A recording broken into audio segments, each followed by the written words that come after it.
नमस्कार, special report के इस खास बुलेटिन में आपका बहुत स्वागत है। मैं हूं आपके साथ अंशिका पाठक।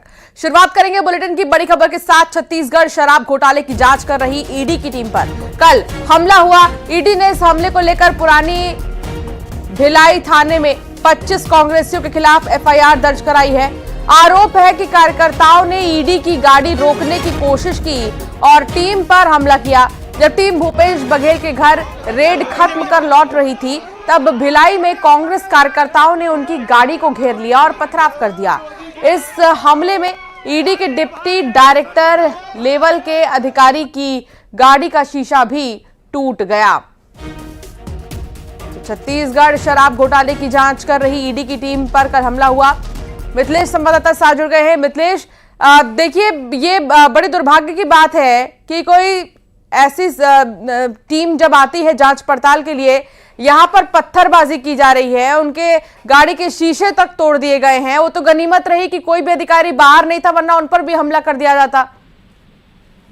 देखिए, बिल्कुल ठीक कहा आपने कि जब ईडी के अधिकारी जब अपनी कार्रवाई करके वापस लौट रहे थे, उसी दौरान जो कार्यकर्ताओं के आक्रोश का उनको सामना करना पड़ा। ना सिर्फ आक्रोश इतना था कि वे कुछ भी कर जाते। उनको पहले गाड़ी को रोकने का प्रयास किया गया, गाड़ी में चढ़ गए हुए, गाड़ी को ठोकने लगे और उसके बाद जब अधिकारी वहां से निकल रहे थे, उसी दौरान उन पर पत्थरबाजी की जाती है। एक पत्थर आकर शीशे में लगता है, जो शीशा क्रैक हो जाता है। तो इस तरह से ये मामले की गंभीरता को देखते हुए कल देर रात जो है ईडी के अधिकारी सुरक्षा के साथ में भिलाई 3 थाना पहुंचे। उन्होंने अपनी शिकायत दर्ज करवाई है और शिकायत में एक नामजद के साथ ही अन्य 25 लोगों के खिलाफ में एफआईआर दर्ज की गई है। नामजद सनी अग्रवाल के नाम से ये है और उसके बाद में अन्य जो लोग हैं उनकी पुलिस तलाश कर रही है। वो उनकी पहचान की जाएगी कि आखिरकार वो कौन कौन थे और उसके बाद में फिर आगे की कार्रवाई की जाएगी। तो इस पूरे मामले में एक बड़ा अपडेट यही है कि पुलिस ने एफआईआर दर्ज किया है और नामजद के अलावा जो है अन्य लोगों की भी रिपोर्ट दर्ज की गई है और आगे की जांच की जा रही है और इस पूरे मामले में कार्रवाई होगी। जी, बहुत शुक्रिया जानकारी साझा करने के लिए मिथिलेश।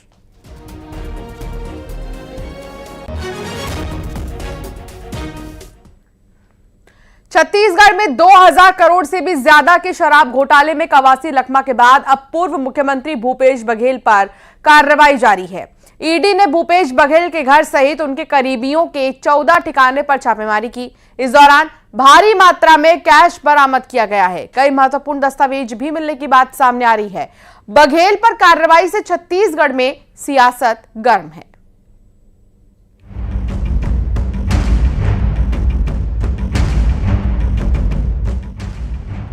छत्तीसगढ़ में शराब घोटाले की आंच अब पूर्व मुख्यमंत्री भूपेश बघेल तक पहुंच गई है। ईडी ने भिलाई में भूपेश बघेल के घर पर छापा मारा। भूपेश बघेल, उनके बेटे चैतन्य बघेल, करीबी लक्ष्मी नारायण बंसल और पप्पू बंसल के घर समेत 14 ठिकानों पर ईडी ने छापे की कार्रवाई की। छापे के दौरान भारी मात्रा में कैश मिला है। नोट गिनने के लिए मशीन तक मंगवानी पड़ी। सूत्रों के मुताबिक छापे की कार्रवाई में प्रॉपर्टी से जुड़े कागजात समेत कई महत्वपूर्ण दस्तावेज और इलेक्ट्रॉनिक एविडेंस जब्त किए गए हैं।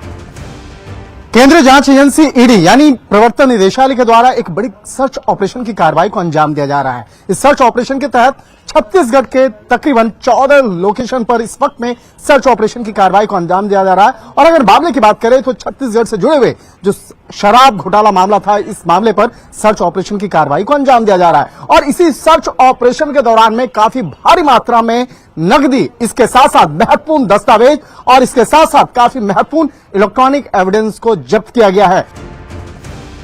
ईडी के छापे पर सियासत भी शुरू हो गई है।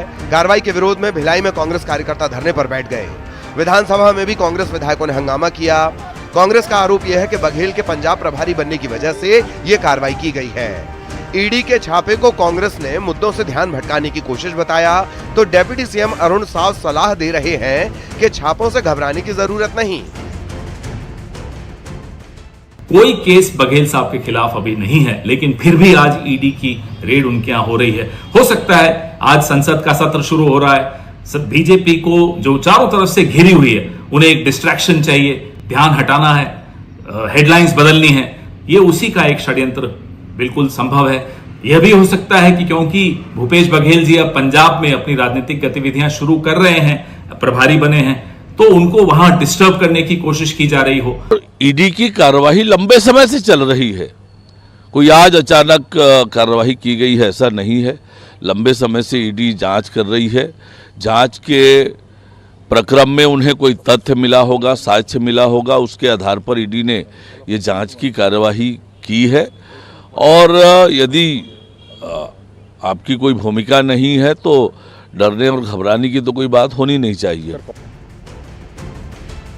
भूपेश बघेल के घर ईडी की रेड पर सीएम विष्णुदेव साय ने कहा कि 5 साल की कांग्रेस सरकार के दौरान कई घोटाले हुए जिनकी जांच सेंट्रल एजेंसियां कर रही हैं। सीएम ने कहा कि कई लोग घोटाले को लेकर जेल में हैं, कुछ जेल जाने की तैयारी में हैं। कांग्रेस की जो सरकार थी 5 साल की, उसमें तरह तरह के स्कैम हुए, घोटाले हुए और उसकी जांच सेंट्रल एजेंसियां कर रही हैं और कई लोग जेल के अंदर भी हैं, कई लोग जेल जाने की तैयारी में भी हैं। शराब घोटाले में पूर्व आबकारी मंत्री कवासी लखमा और कई अफसरों की गिरफ्तारी पहले ही हो चुकी है और अब भूपेश बघेल पर कार्रवाई की जा रही है। इस छापे के जरिए ईडी क्या पता लगाने की कोशिश कर रही है, ये भी जानते हैं। शराब घोटाले की जांच कर रही है ईडी। 2161 करोड़ का है शराब घोटाला। ईडी ने 28 दिसंबर 2024 को की थी पहली छापे की कार्रवाई। 15 जनवरी को पूर्व आबकारी मंत्री कवासी लखमा गिरफ्तार, पूर्व आईएएस अनिल टुटेजा, अनवर ढेबर और कई अफसर गिरफ्तार। अब जांच का दायरा पूर्व सीएम के बेटे चैतन्य बघेल तक पहुंचा है। ये घोटाला आखिर क्या है, ये भी जान लीजिए। 2019 में सामने आया शराब घोटाला। नकली होलोग्राम के जरिए बेचे जा रही थी शराब। स्कैनिंग से बचने के लिए इस्तेमाल होते थे नकली होलोग्राम। सरकारी खजाने को पहुंचा करोड़ों का नुकसान। होलोग्राम का टेंडर नोएडा की कंपनी को मिला था। टेंडर प्रक्रिया में कई नियमों का उल्लंघन हुआ। टेंडर के बदले करोड़ों के कमीशन के आरोप हैं। पूर्व आबकारी मंत्री पर 72 करोड़ रुपए का कमीशन लेने का आरोप है। कवासी लखमा के बाद भूपेश बघेल पर शराब घोटाले में ईडी का एक्शन जारी है। ईडी की छापे की कार्रवाई पर छत्तीसगढ़ का सियासी माहौल गर्म है। आरोप प्रत्यारोप का दौर शुरू हो गया है। Bureau report, news 18।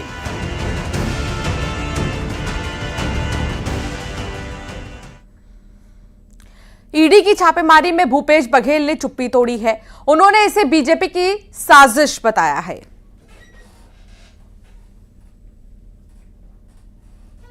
अपराध हो गया है। कवासी लखमा ने सवाल पूछा, 8 दिन के अंदर ईडी चला गया। मैंने विजय शर्मा से गरीब लोगों की आवाज का प्रश्न पूछे, सब साथी थे। 8 दिन भी नहीं लगा, चौथे दिन मेरे घर में पहुंच गए। उसके 30-35 लाख रुपया ही हमारे घर से ले गए थे और बड़ा माहौल बनाया गया था। नोट गिनने की मशीन लाई गई है, तो 33 लाख गिनना कोई बहुत बड़ी बात नहीं। मेरी बहू ने कहा तो उसके पहले शादी के पहले बैंक में काम करती थी, इसको मैं गिन देता हूँ सर, क्यों मशीन बना है। लेकिन अब देश की जनता जान चुकी है। पहले सीबीआई ईडी की कार्रवाई होती थी तो लोग समझते थे कि जरूर कुछ गड़बड़ होगा, लेकिन अभी जिस प्रकार से घटनाक्रम घटी पूरे देश भर में, उससे स्पष्ट हो गया है कि भारतीय जनता पार्टी जब बदलावती है तो परेशान करने के लिए, प्रताड़ित करने के लिए, बदनाम करने के लिए इस प्रकार से कार्रवाई करते हैं।